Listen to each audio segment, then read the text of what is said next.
bonjour. Comment est né le projet donc City Hall? Comment ça s'est fait? Ici même, dans cette pièce. Dans cette pièce. C'est né de plusieurs choses. Déjà la complicité qu'on a avec Guillaume et les envies qu'on avait d'écrire une histoire commune sous forme de manga, mais ça il y viendra lui.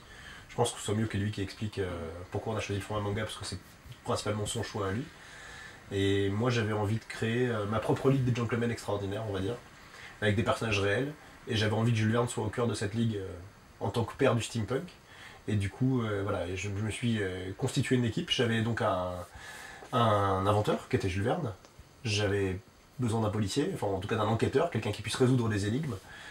Alors évidemment j'ai pensé à Sherlock Holmes, sauf que Sherlock Holmes ça marche pas. Ça marche pas. Sherlock Holmes, Jules Verne, c'est compliqué à expliquer la rencontre des deux. Et encore une fois, je voulais des personnages réels. Donc du coup, je me suis attaché à trouver qui pourrait être au moins aussi bon que Sherlock Holmes et qui soit aussi un personnage que j'aime. Et je me suis dit que son créateur serait au moins aussi bon que lui, puisqu'il a écrit ses histoires. Donc du coup, voilà, on a eu Arthur Conan Doyle a intégré l'histoire. On avait deux écrivains, ce qui a commencé à donner une tendance autour du papier, puisque l'histoire de City Hall tourne autour du papier. Ensuite, il manquait un manipulateur ou un illusionniste, donc Houdini, qui était un ami de Conan Doyle dans la vraie vie et surtout qui est un magicien que j'adore.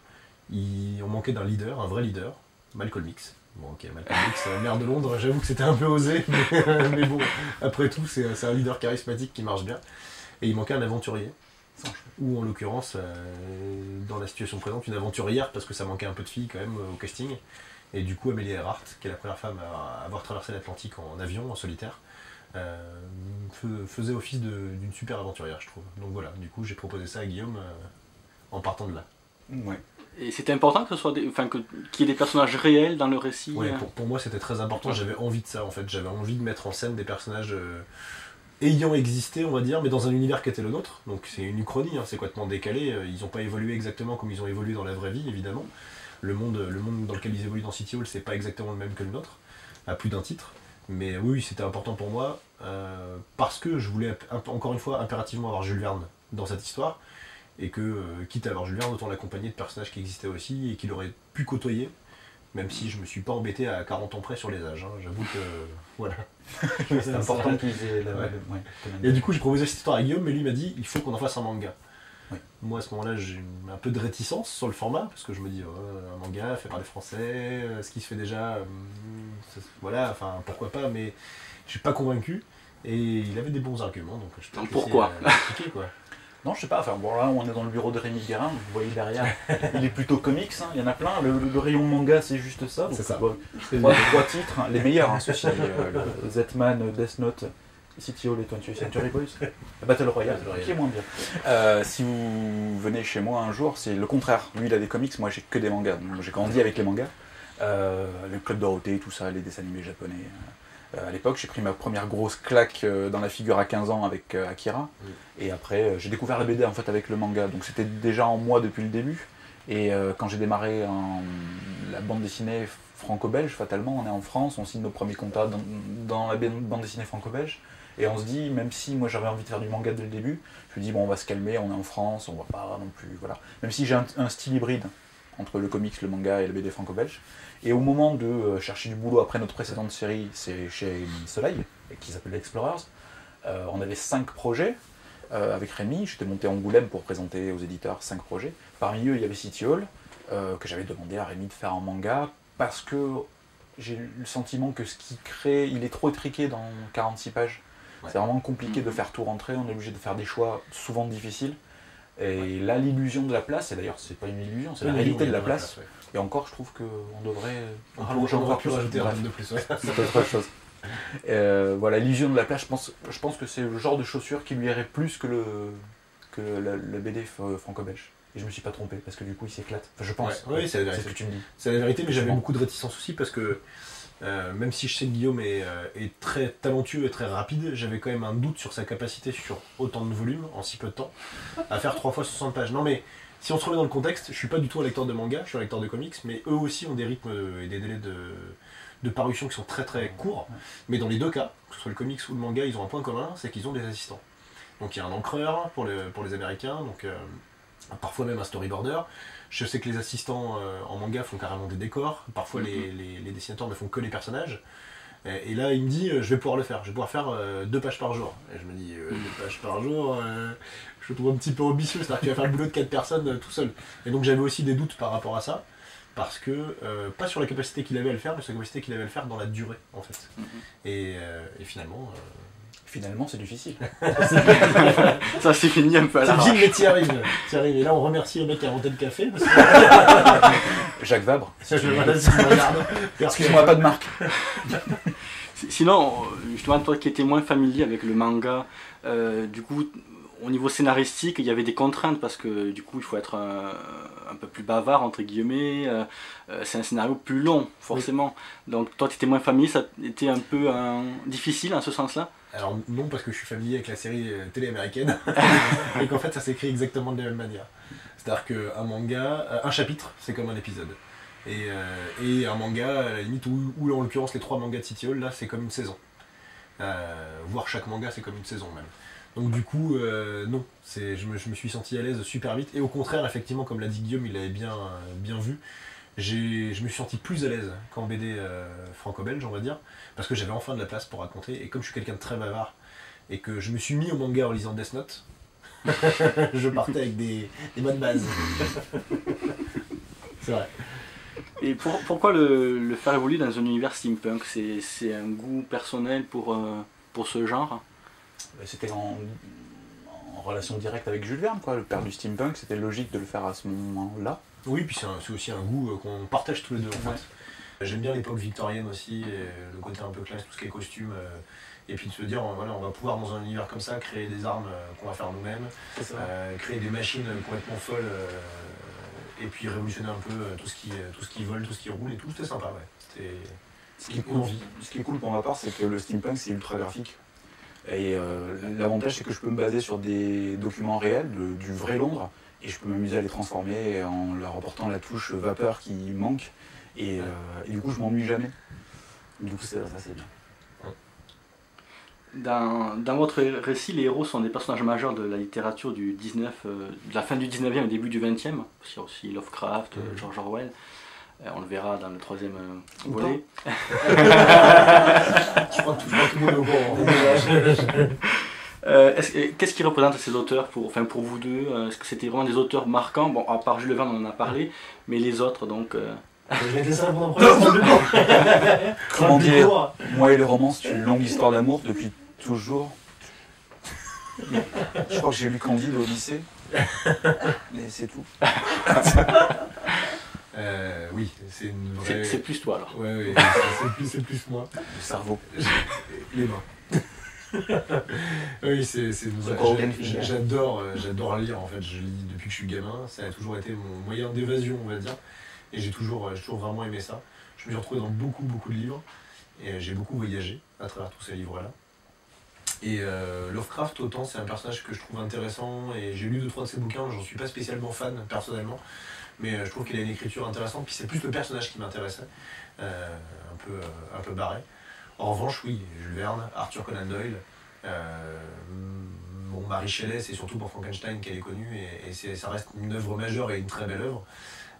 Mais oui, c'est des auteurs que j'aime ou que j'admire, Houdini n'est pas un auteur, mais c'est pareil, je l'ai mis là aussi parce que je l'aime. En gros, dans City Hall, je crois qu'il y a, pour toute la partie écrivain, voilà, il y a tous les personnages que moi j'aime, ou tous les gens qui ont marqué ma jeunesse, mais même maintenant encore, en tout cas de l'époque. Me voyez mal mettre Stephen King, c'était compliqué à expliquer. Compliqué. Et il y a aussi beaucoup de choses que Guillaume aime, et on a mis plein de références aussi au cinéma. Mettre en scène ces personnages, Jules Verne, Conan Doyle, qui encore aujourd'hui ont une forte... il y a un fort engouement autour d'eux chez les lecteurs. Est-ce que c'était pas un risque un peu de décevoir les fans de Jules Verne ou... Est-ce qu'il y avait pas Non, parce qu'on fait pas de la biographie non plus. On se sert des personnages comme prétexte et on leur imagine de nouvelles aventures, on va dire. Donc c'est pas la biographie quoi. Non, puis je pense, en tout cas c'est les retours qu'on a eu jusqu'à présent, et on en est content parce que c'était vraiment l'optique. Je pense que les gens ont compris que c'est des personnages qu'on aime. Donc du coup on les met en scène dans des aventures qu'ils n'ont jamais vécues. Mais c'est mieux expliqué toi. Hein. Mais ouais, mais les gens s'y retrouvent parce que les gens qui aiment Jules Verne ou Arthur Conan Doyle, comme c'est notre cas, voilà, retrouvent des aventures un peu inédites qu'ils auraient... Ouais, je pense que Jules Verne, il aurait aimé vivre ça l'aurait éclaté, j'en suis sûr. Et au niveau graphique, comment on représente Jules Verne, Conan Doyle? Est-ce qu'on part de... On fait un rétromorphing en prenant... Comment on fait? Déjà d'abord on va sur ce fameux moteur de recherche qui fait des doodles tous les jours. Tu vois bien sur un moteur de recherche internet. Et on regarde les photos des vrais... Dans pas de marque. Je suis toujours dans pas de marque. C'est les lunettes en anglais. Ça ressemble à Doodle Jump mais sans jump et avec un G au début. C'est ça. Donc on regarde déjà les vrais personnages. Et là on se rend rapidement compte que c'est pas gagné. Du tout. Au niveau glam, Jules Verne il est pas glam du tout. Non. Alors quand il était très jeune, il était beau gosse quand même. Ouais. C'est quand il était, c'est le seul. Ouais. Ok, c'est le seul. Ouais, ok. Ouais, Quand bizarrement, on n'a jamais retrouvé de photos. Et de là à dire que c'est parce que bon. On a là des photos avec les moustaches, tout ça. Marie Shelley, je déconseille d'aller voir, c'est une horreur. Non, c'est Bref. Et alors Amélie Earhart, comment dire on aurait pu la prendre pour un garçon de loin. Ce qui n'est pas exactement le cas dans City Hall. Dans le brouillard de Londres. De loin, même dans City Hall, de loin, on peut pas la prendre pour un garçon, c'est pas possible. Non, c'est pas possible. Donc la vraie petite histoire qui, je raconte à chaque fois, il doit en avoir marre de l'entendre. Bref, le jour où j'ai eu à designer les personnages principaux, Jules Verne et Conan Doyle, je revenais des courses chez Auchan et j'avais La marque Pardon, désolé. Désolé, la marque avec le petit oiseau rouge. Ouais, et je revenais avec le premier volume de Bakuman de Takeshi Obata, parce que j'adore Takeshi Obata, je suis un grand fan. Et c'était donc sa nouvelle série, c'est deux jeunes qui veulent devenir mangaka. Et donc on suit leur parcours du début jusqu'à la fin, jusqu'à leur sérialisation. Pardon, pourquoi j'utilisais ce mot à chaque fois, je bute dessus. Et donc j'avais le premier volume là et mes feuilles blanches devant. Et donc on a d'un côté Bakuman, que j'avais pas encore lu, qui est donc l'histoire de deux mangaka, j'ai l'histoire de deux romanciers à faire. Bon. On va au moins leur piquer leur coupe de cheveux. Voilà, bon, je suis un peu pompé. C'est un hommage. Mais c'est un hommage amoureux. Ouais. Je suis amoureux de lui. On a parlé des personnages. Au niveau, est-ce que vous pouvez nous raconter un petit peu la trame de la série? Ah, c'est toi qu'on a marre d'entendre cette histoire. Il y a même une vidéo sur YouTube de 2 minutes de exactement ce que tu vas entendre. C'est vrai que je l'ai raconté tellement de fois que du coup, effectivement, maintenant je la raconte de la même manière à chaque fois. Je pense qu'il peut bouger les lèvres pendant que je parle. En fait. Je vais me faire un sandwich, je reviens. Ça marche. Je peux raconter le premier chapitre et l'intrigue, on va dire, de manière à ce que ça donne une idée au lecteur de ce qui s'y passe. Donc ça se passe à Londres en 1902, donc dans un Londres très steampunk. Le ministre des Finances est sauvagement assassiné dans des circonstances un petit peu mystérieuses, on ne comprend pas trop ce qui se passe. Et le chef de la police, évidemment, est dépêché sur place pour enquêter sur les circonstances de ce meurtre. A priori, c'est un personnage haut placé, donc il faut quand même s'occuper rapidement de cette affaire. Et ce qu'il découvre sur place le terrifie. En fait, le corps du ministre est à moitié calciné, mais le plus important, c'est que sur son corps, il y a une feuille de papier sur laquelle quelque chose est griffonné. Et ça, c'est ce qui le terrifie. Donc il la prend, il fonce à City Hall, à la mairie de Londres, directement, il débarque dans le bureau du maire sans préavis, il pose la feuille sur le bureau et lui dit « Le monde tel qu'on le connaissait a cessé d'exister ». Et là, le maire voit la feuille de papier, lit ce qu'il y a dessus, et lui, à son tour, s'effondre. Et donc on comprend en fait à partir de ce moment-là que dans l'univers de City Hall, le papier a disparu depuis plus de 200 ans, l'écriture manuscrite n'est plus enseignée, plus personne ne sait écrire, le papier n'existe plus, il n'y a plus de quoi écrire non plus, pour la bonne et simple raison que tout ce qu'on décrit prend vie. Donc le papier est devenu une arme de description massive, ou une arme de destruction massive au choix, et c'est aussi l'arme la plus puissante de l'univers, c'est avec pour seule limite l'imagination et le talent de son créateur. Et en fait ils se rendent compte que dans la rue ils ont un criminel qui possède du papier, qui possède de quoi écrire, qui sait s'en servir, et qui s'en sert pour tuer. Donc eux sont complètement désarmés face à un criminel de cette envergure, et en dernier recours, le maire décroche son téléphone, et il dit « Appelez-moi Jules Verne ». Et là débarquent Jules Verne et Arthur Conan Doyle, qui sont deux jeunes écrivains, enfin Jules Verne, un jeune écrivain de livres numériques, à qui on explique la situation, on leur confie le dernier carnet qui reste dans les coffres de la ville, avec un crayon, et on leur dit voilà, vous allez descendre dans la rue, enquêter pour découvrir l'identité de celui qui commet tous ces crimes, et éventuellement l'arrêter, même si ça veut dire qu'à votre tour vous allez devoir écrire dans ce carnet. L'histoire démarre. C'est venu comment cette symbolique autour du papier? C'est venu dès le départ ou Non, c'est pas venu dès le départ du tout. Ce qui était présent dès le départ, c'était l'envie. Au tout départ, au tout début, à l'origine de City Hall, c'était mon envie de faire une ligue qui enquêterait sur des crimes ou des meurtres dont Jules Verne et Arthur Conan Doyle seraient, on va dire, les têtes d'affiche.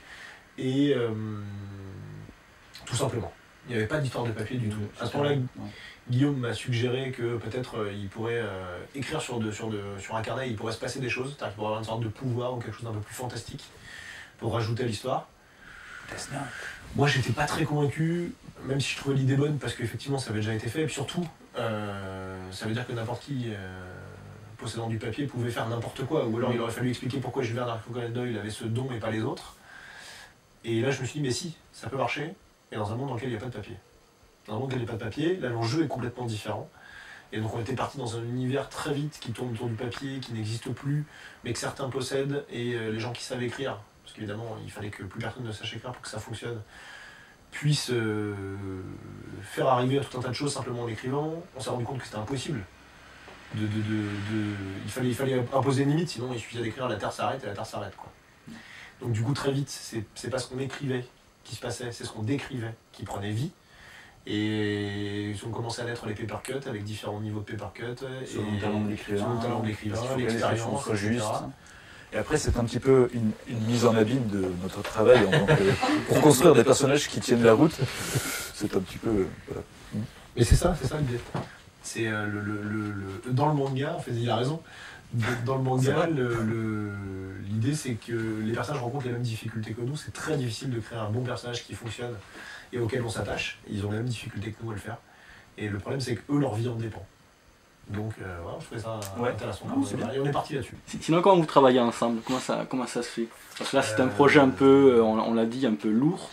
Où là, il y a 3 tomes qui sont sortis en même pas un an. Donc c'est à chaque fois 160 pages. Oui. Donc c'est un projet lourd. Comment on travaille sur des délais un peu restreints où il y a de la tension, je suppose? Entre nous, non. Il n'y a pas de tension. Avec notre éditeur non plus. Je n'ai pas l'impression qu'on nous ait mis la pression. Non, moi j'ai la pression, on se la met nous-mêmes parce qu'effectivement, il y a des délais qui sont très rapprochés. Enfin, on en parlait tout à l'heure d'ailleurs pour le tome 4, puisqu'on a des délais très courts. Mais je commence par écrire l'histoire chapitre par chapitre. Ensuite, je l'appelle avant de lui envoyer pour lui lire. Comme à la radio. Comme à la radio. Il a une voix. Au téléphone, c'est bluffant, on dirait, quand j'écoute la radio. C'est fantastique. Ça me sert à plusieurs choses. D'une part, il entend dans mes intonations où est-ce que je mets les choses importantes. Parce que c'est pas toujours évident, je mets pas de smiley dans mes, dans mes scénarios. Et surtout, je vois aussi à quoi il réagit. Est-ce qu'une blague va fonctionner sur lui? Comment il va réagir? Est-ce que j'ai un silence ou est-ce qu'il me pose une question tout de suite? Mais c'est super important pour moi parce que ça permet de réajuster aussi les dialogues et l'intrigue. Ensuite, une fois qu'il a validé ce que je lui ai lu, je lui envoie. Lui fait un storyboard. Un storyboard du chapitre par chapitre. Je fais 20 pages d'un coup pour avoir un peu le sentiment de tout le... C'est mal expliqué, hein, du chapitre. Être dans la continuité de la chose. Et ensuite, j'envoie à Rémi, j'envoie à notre éditrice, Elsa Stultman à Paris, chez Ankama. On discute. Comme je suis quand même un dessinateur extraordinaire, il n'y a pas énormément de trucs à retoucher. ça arrive plus qu'on le croit en fait. Mais pareil pour les dialogues. Pareil pour les dialogues. C'est vrai qu'Elsa, elle est très, elle est très avec nous dedans, dans la construction de l'histoire, elle donne son avis, souvent c'est très pertinent, donc du coup on change des trucs, parce que nous on est tellement dedans. Là, la regard extérieur qui est intéressant. On a besoin d'avoir son troisième œil, même si elle en a un deux, je veux dire, il n'y a pas de... On a besoin d'avoir son troisième œil. On la garde cette phrase, on a besoin d'avoir son troisième œil. Elle qui râlait qu'on disait tout le temps la même chose, là, elle est nouvelle. Et elle sera ravie de l'apprendre. Et donc voilà, et après avoir cette validation du storyboard, je commence à attaquer les pages, je fais d'abord un crayonné, pareil les 20 pages d'un coup, pour être dans le mood du truc. Et puis j'encre. Voilà, j'arrive à faire 2 pages par jour en début de semaine, on va dire, et plus les jours passent, et moins j'arrive à faire 2 pages par jour. Mais bon. Et le dimanche, je fais une case. C'est la fatigue. Une longue sieste. Bon, il dessine à carré, je veux dire, quand il fait une case, hein, on est d'accord, il rapide pas à l'appareil. Et donc, on a la surprise d'apprendre que ça va se poursuivre sur un nouveau cycle. Est-ce qu'on peut avoir quelques mots, au moins quelques pistes de... Déjà, certaines ont été évoquées, donc la France. Voilà, on sait que après, on ne peut pas trop révéler parce que je pense que les gens qui verront cette vidéo n'ont pas lu le 3e volume qui sort le 18 avril, donc incessamment sous peu. Ou alors ça vient de sortir si la vidéo sort après. On suivra un groupe qui restera à Londres et un groupe qui partira à Paris. On va se concentrer principalement sur celui qui ira en France, mais ils vont voyager, hein, ils vont faire Paris et Nantes, donc on disait. Voilà, et on va croiser de nouveaux personnages qui sont directement dans l'entourage de Jules Verne. Ouais. Quoi dire de plus? peut pas trop en dire, c'est ça le problème. Quoi. De nouveaux auteurs de littérature du nouveaux 19e. De nouveaux auteurs, oui. Ouais. Oui, Bien sûr. de nouveaux auteurs très connus, qui ont un rôle important depuis le début, et on va découvrir en fait qu'ils ont toujours été là en fond, un en particulier. En lien avec Houdini. En lien avec Houdini, et puis en lien avec Jules Verne aussi. On découvrira un peu du passé d'Amelia Earhart, parce qu'elle n'a pas été creusée, parce qu'on avait manque de place pour le premier cycle. Mais là, on va en profiter pour raconter un peu ce qui s'est passé, pourquoi elle est devenue agent secret, pourquoi... Et puis elle fait une référence à quelqu'un qui l'attend de l'autre côté de l'Atlantique dans le premier cycle, et on va savoir de qui il s'agit, pourquoi, et comment elle en est arrivée là, et pourquoi, voilà. Alors, on va savoir tout ça. Mais tu parlais de Lovecraft tout à l'heure, lui il va revenir aussi. Hein. Il sera là, il sera pas loin. C'est un personnage intéressant, c'est dommage de s'en passer. Faut pas donner du papier à Lovecraft, hein, c'est danger. Mauvaise idée. Mauvaise idée. Mais merci. Merci. De rien.